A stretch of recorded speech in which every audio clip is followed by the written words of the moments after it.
This series of messages, and I'm going to repeat this series of messages. There will be 4 messages in the series, and it has to do with faith. And I don't think that you can ever exhaust or wear out the theme of faith, because that's kind of where it begins. And I guess on the one hand, someone might say, well, okay, you just start with faith and then be done with it. We'll just dive into the deeper stuff. The stuff that just really is nice and juicy, like a nice red steak. Okay? And we'll leave faith for the unlearned, or faith for the kids. You just can't do that.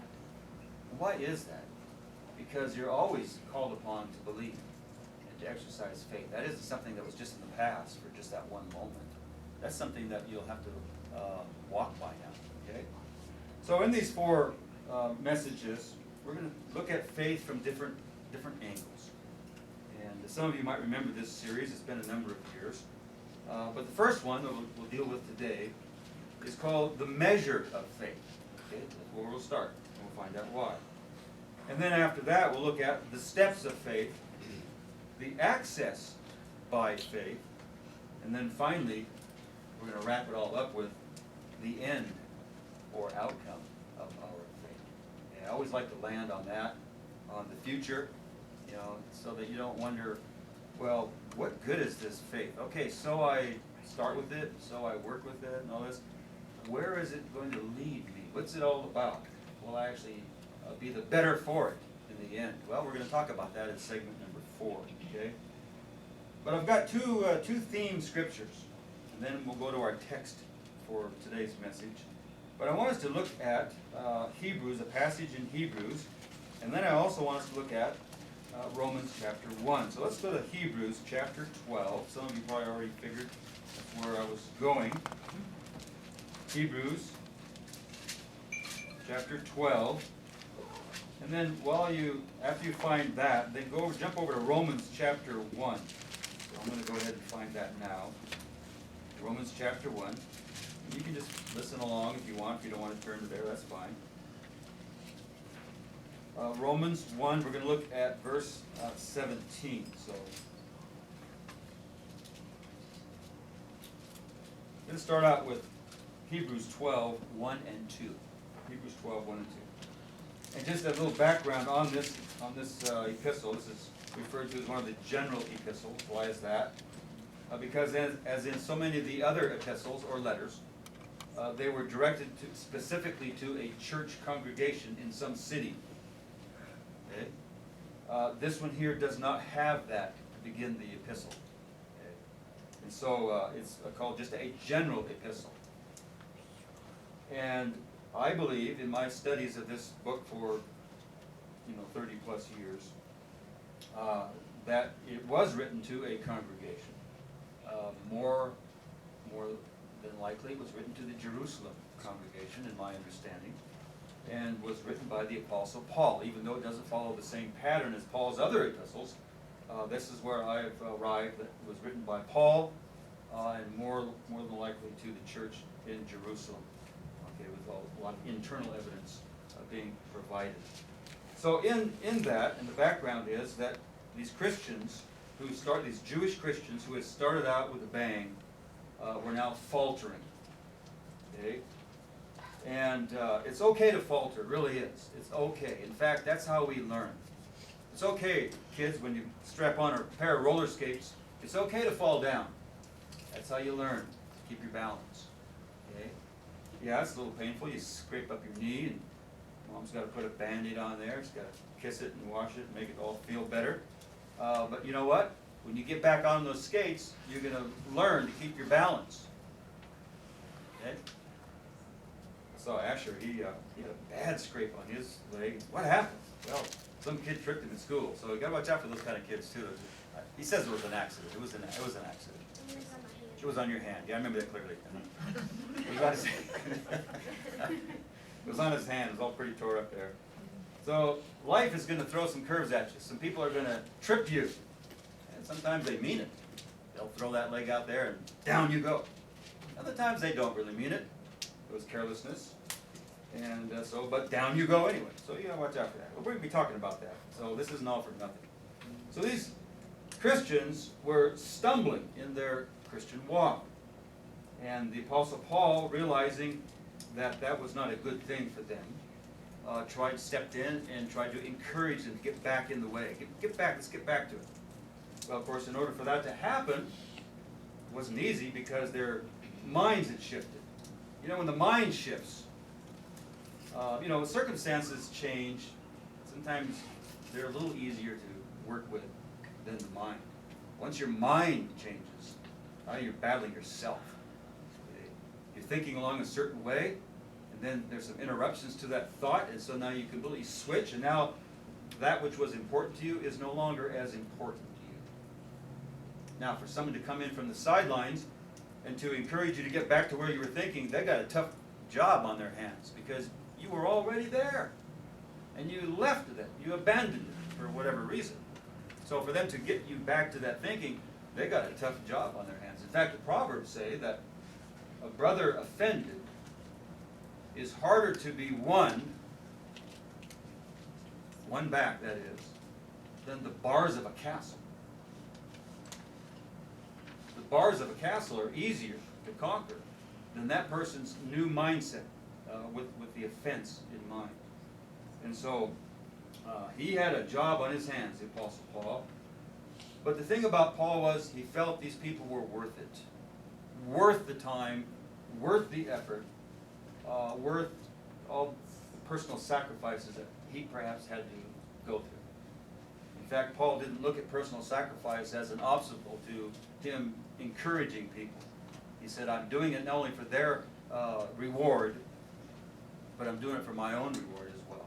Okay? Everybody wins. So if we encourage people to trust the Lord and go on trusting the Lord and exercising faith, we all win. Okay? Think of us as a team, as a body of Christ, and I don't think I'm diminishing or demeaning if I describe us as a team. We are the body of Christ and members in particular. I don't think it's demeaning because sometimes we can wrap our head more around a team than we can a body. Because it's so prevalent in our society. And so a team, you've got to have those players working together. If there's dissension in the team, they don't win a lot of games. Okay? There has to be chemistry. Okay? May not even be the best talent, as was brought out by a wonderful movie called Miracle. Might not even have the best talent. But if you have chemistry among those that you have, they can be mentally energized and form a solidness, a solidarity that is almost unstoppable because they have each other's backs. Okay? And so there's a funny thing in a football game, it's called momentum. And I've always been puzzled by it, Andrew, especially with the team that I follow. I've always been puzzled. How can one team, honestly, how can one team be beating up on the other for 2 quarters maybe, or 3 quarters? I mean, just pummeling them. Handling them easily. And then something happens, a fumble recovery, or an interception by the other team. And all of a sudden, yeah, it's the same players. They weigh the same, they're the same height, none of them grew 3 more inches. Everything's the same. Their skill levels, it's all the same. But that magical little thing called momentum kicks in. And now they have the momentum. You can't touch it. You can't put it in a jar. It's invisible. But it's powerful. And you watch as one team then begins to gain momentum. And that team that was beating up on them for 3 quarters is now losing. What happened? Up here. Okay. So the Christians at Jerusalem were having a problem up here. They lost the momentum. And Paul stepped in as a coach and said, look, we've got to get these boys back on the field. Okay. Well, what was at risk? Was it the loss of a trophy? Was it a W in the column? No, it was something more important than that. It was their eternal blessing with Christ. That's what was at stake. Okay. And so he says here in chapter 12, wherefore, what's that word, therefore, again? It's connecting to what he's already been saying. Okay. Wherefore, seeing we also are compassed or encircled about with so great a cloud of witnesses, let us lay aside every weight and the sin which does so easily beset us, and let us run with patience the race that is set before us. And now he goes on in verse 2, and while doing that, looking unto Jesus, the author and finisher of our faith. Okay. So Paul's been talking about a whole host of people in the Old Testament who exercised faith in their lives. It's called, chapter 11, called the Hall of Faith. And so now he says, that's all well and good. We're going to use them, we're going to prop them up as models for you to not worship, but to emulate as far as their energy and their drive and their success. Especially in the light of the fact that you're stumbling and faltering. Go back to the people of your own history and look at the things they faced and the odds that were against them, and look how they, with resiliency, overcame your own people. Some of you might even be related to them, overcame the odds, and now they're written in the Hall of Faith. So why can't you do the same? That's what Paul's saying. Why can't you do the same? And you can do this while looking unto Jesus, the author and finisher of our faith. If you'll just look at Jesus in that light, he's there to begin your faith, and he's there to culminate, or bring your faith to a culmination, to a completion, to an epic arrival point. Okay? Just stay on board with him. Then I pointed this out before, that the word looking, sometimes Paul liked to pack on prepositions into his words, and that really puts a punch in a word. If you add a preposition onto a word, you're giving it a new layer or dimension of thought. Okay, you're really it's like the difference between a black and white TV. You kids have no idea what I'm talking about. Versus a color TV. What the hell? What are you talking about, black and white TV? Well, look in your history books. They might have a picture. But it's like adding color, splash of color. Okay? You know, when they retouch these movies that we grew up on that were not in color, and they retouch them, it just kind of adds that dimension. So, looking away toward Jesus. What does he mean? How do you look away and toward? In order to look unto Jesus and fasten your gaze upon Jesus, which is the problem here, what they were failing to do, you've got to look away from some things. You've got to look away from that which would distract you in order to focus your gaze and have it more intently focused on Jesus. So you've got to look away from some things to look at Jesus. So that's what he's trying to do. He says, why? Why do that?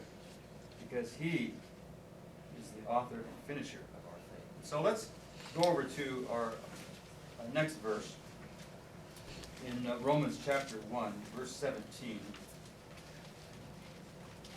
Now here is a letter specifically stated that it was written by Paul to the congregation, a church located in Rome. And so he's writing a lot of different things to them as well. But let's just pick up his thought in verse 16 and 17. Well, let's start with verse 15. So as much as is in me, I am ready to preach the gospel to you that are at Rome also. For I am not ashamed of the gospel of Christ, for it is the power of God unto salvation to everyone that believeth, to the Jew first, and also to the Greek. Some of you might be wondering, well, why would he say that? Why would he say to the Jew first? That's giving them preference. And in our society, you don't want to give people preference. You know, you want to just kind of just throw them in one big pot and shake them up, and everyone's equal, everyone's the same. Okay? Well, not so with the Bible. The Bible calls a spade, and the Bible is not ashamed to put a certain emphasis on people or situations. Okay? The Bible, in short, is not a coward, okay? Like men are today.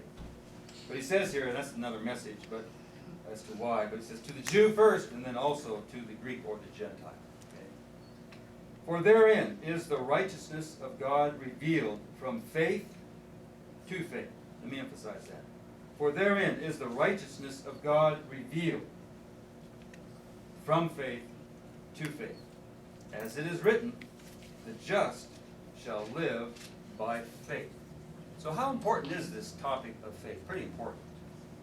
if Jesus is involved in it, and we already saw that he was, he's the author and finisher of it. If the plan of God is involved, and we see that it is, and there is a direction or a movement from and toward, then it is important to us. And so why not talk about it quite often? And I believe we do here in our church. So let's look at this idea from faith to faith, looking at this particular passage in Romans. Okay. But before we begin, I want to go to our text scripture in Romans 12. So let's fast forward to Paul's epistle. Through this epistle, he's said a lot up to this point, and not pertinent to our message today. But in chapter 12, and this particular passage in chapter 12, we have been through and to so many times over the last 31 years that I can't even count them. And it's all very, very important. But I want to just jump in at verse 3, and then also verse 6. So let's look at verse 3. For I say, through the grace given unto me, to every man that is among you, not to think of himself more highly than he ought to think, but to think soberly, according as God hath dealt to every man the measure of faith. The measure of faith. So we're picking up some ideas here. This morning we're going to talk about the measure of faith. But before that, let's look at verse 6. Having then gifts differing according to the grace that is given to us, whether prophecy, let us prophesy according to the portion of faith, or ministry, let us wait on our ministering, or he that teacheth on teaching, etc., etc. He's breaking out now the roles and assignments and contributions that every member has toward a body. Again, back to the team analogy. Every person, every player on that team has a specialty, right? You're the punter. Your job is to punt, right, Sarah? That's a no-brainer, right? Okay. Your job is not to run away, it's punt, okay?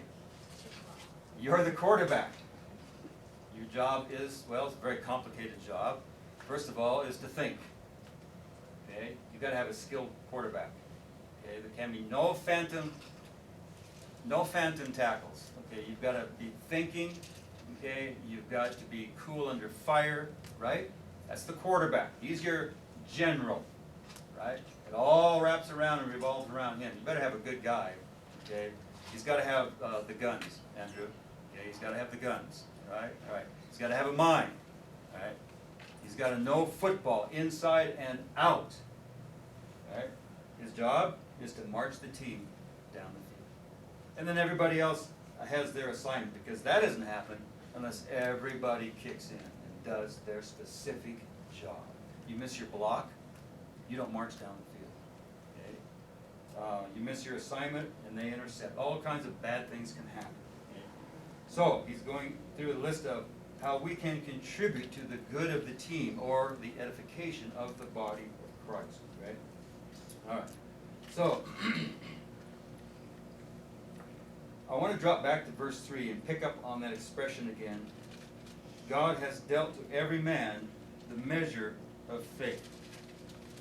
Now, what do you think about that when you read that verse? What is that? Does anything jump out at you?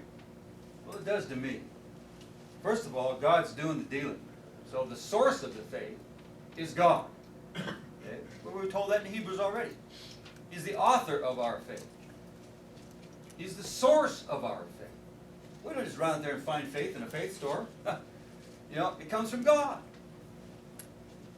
But he's not just going to hand it out indiscriminately.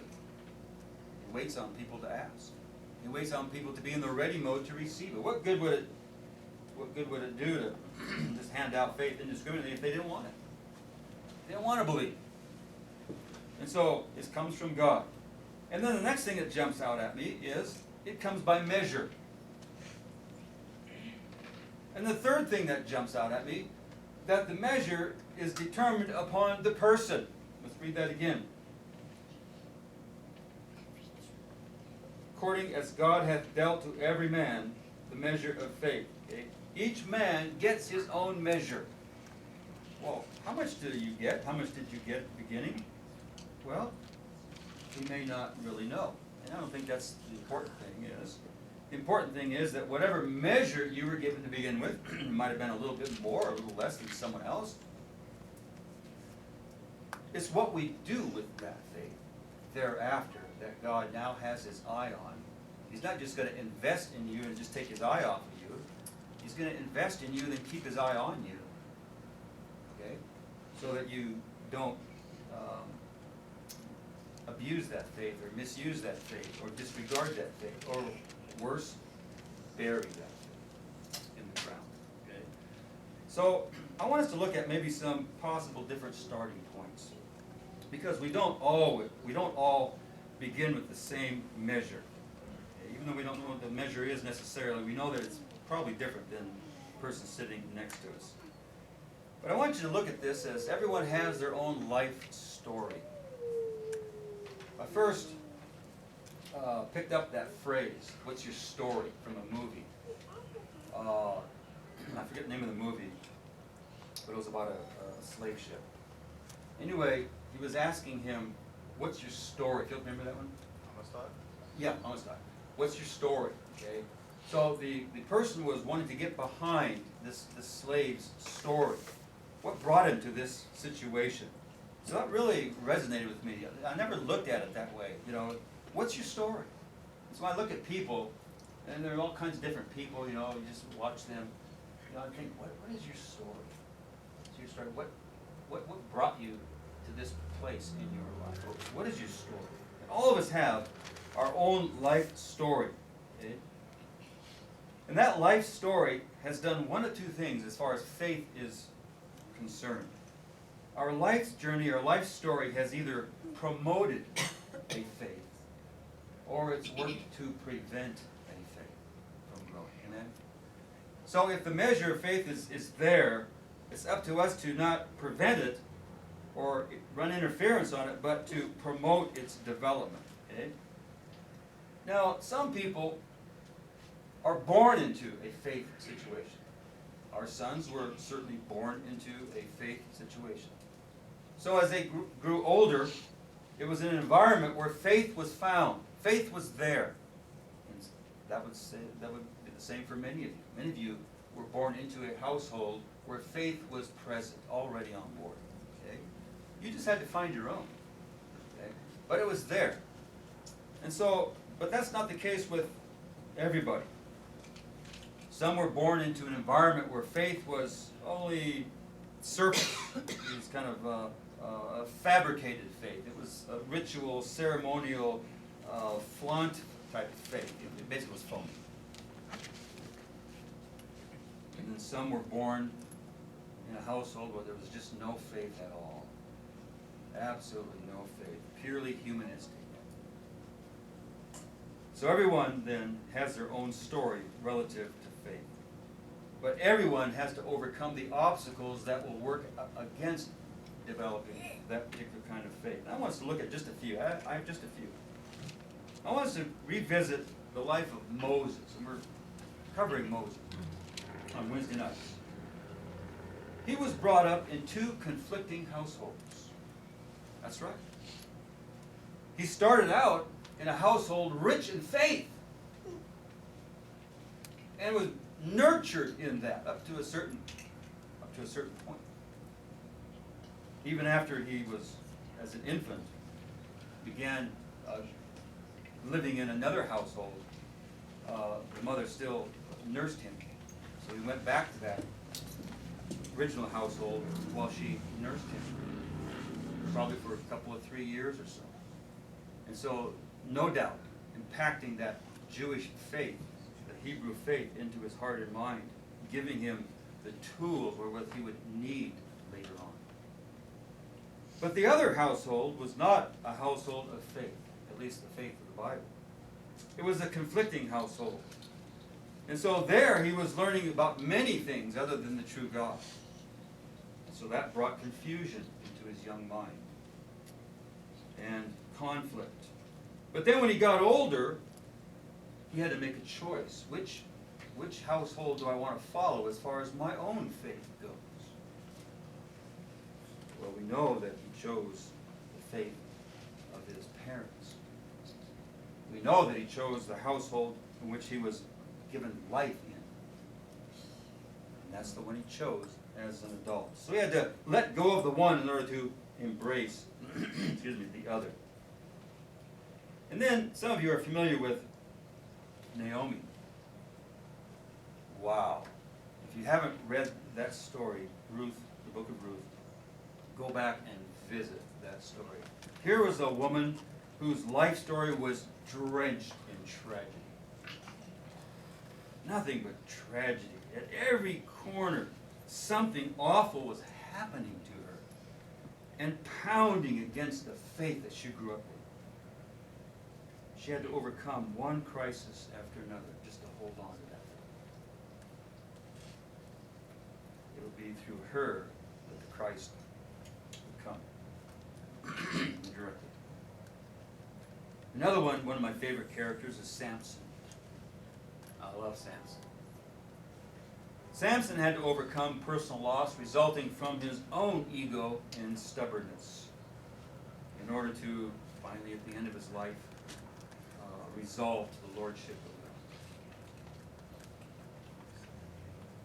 Put his foot in his mouth, made mistakes, didn't listen to his mom and dad.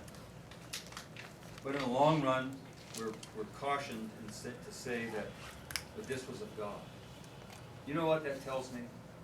That even the things that, the tragic things or the uncomfortable things, whatever, if you drop back, you see someone's overseeing all of it, guiding with that eye to bring us to new levels of new places, okay, in our life story. You can't discount that God's been involved in every aspect of it. Okay. How it turns out is really up to us, because we are co-workers with God. He's not going to pull all the strings. He's going to pull enough strings to guide you, okay? And then you've got to do some little heavy lifting yourself. Okay? But God isn't just going to dump you on the curb and say, there you go. He's going to work with you. Okay? Samson was one of those individuals. He made some mistakes.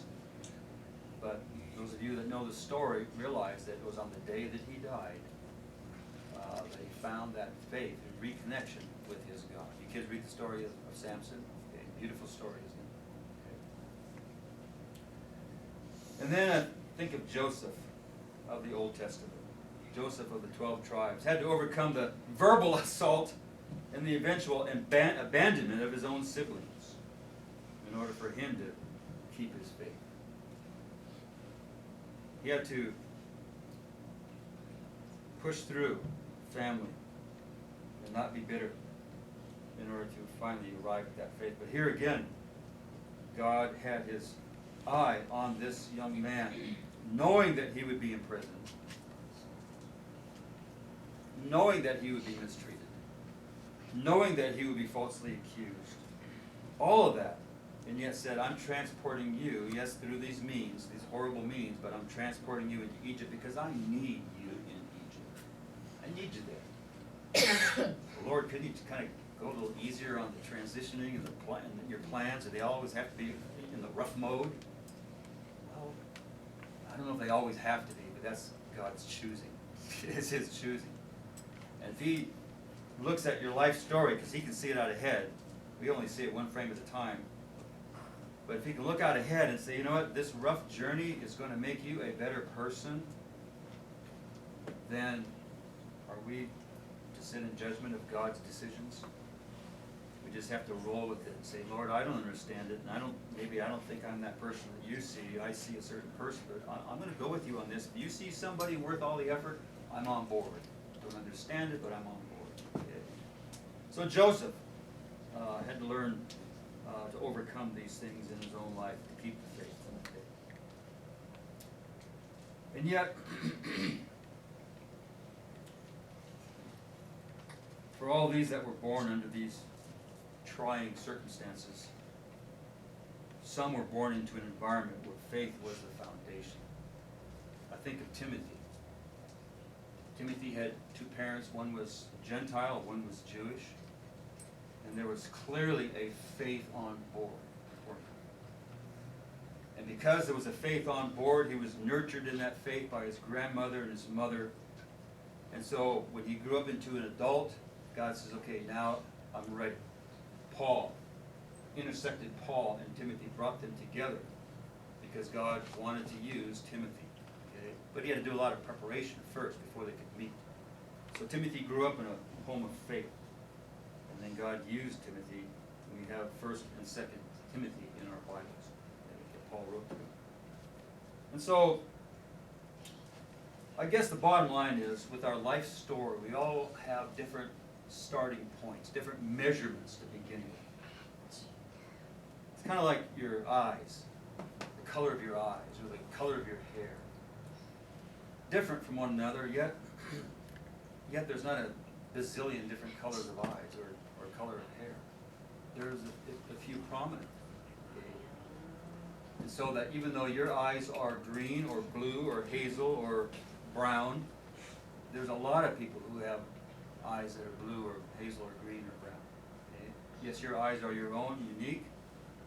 They contain the images and the visions of your life story, but the color is the same. So there's a lot of differences, but there's some similarities as well that we share as people. We all have a life story. Okay?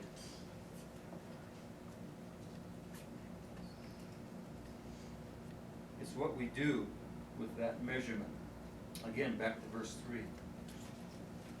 For I say through the grace given unto me, and if you know Paul's story, you know what he's talking about.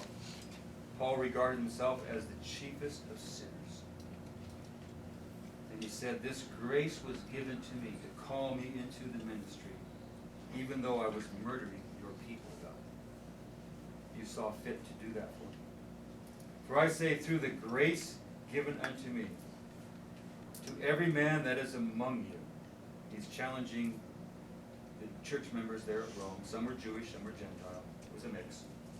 He says, through that grace that was given to me, I'm now turning around to every man among you and challenging you to not think of yourself more highly than you ought to think. Two things jump out.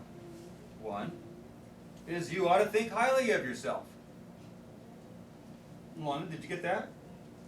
Then you ought to think. That tells me you ought to think highly of yourself. No brainer. But it needs to be capped. It needs to be contained to a level where it's useful to God, where your energy and your self-worth and your self-image, your esteem is usable and useful to God. If it goes too far, then it crosses over that usefulness to the uselessness. I can't use you. You've crossed over. You're too self-absorbed, and I'll be waiting here for when you figure it out. I'll be here so I can use you.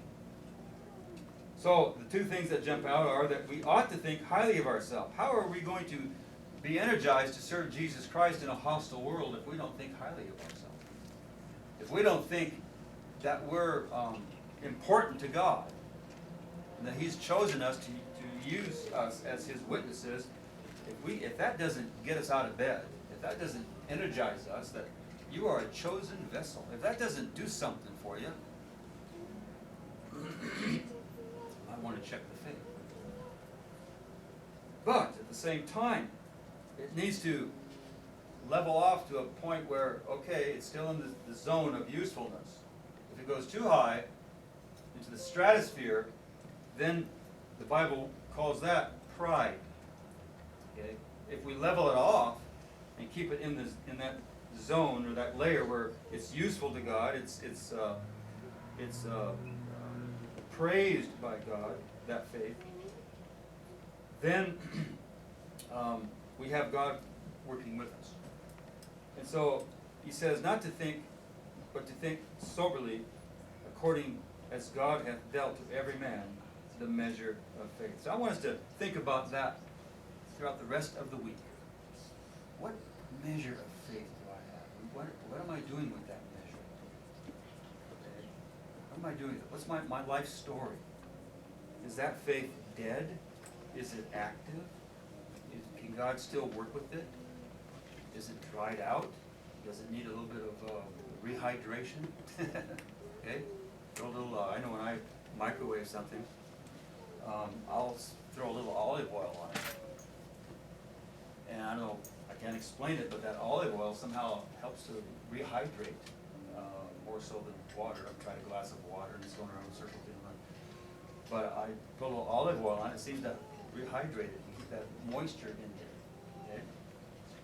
And so, is it dry? Does it need to be revived a little bit? Let God take that which He has given you and begin to work on it again, okay? Well, next week, as I said, we're going to move on then from the beginning, the source, and we're going to go into the process of it, okay, the working of it. We're going to begin to step onto that pathway where God sees, this is what it's all about. This is why I gave you the faith. Okay, so we'll be looking into that next week. So, in the meanwhile, let's stand and sing this last song.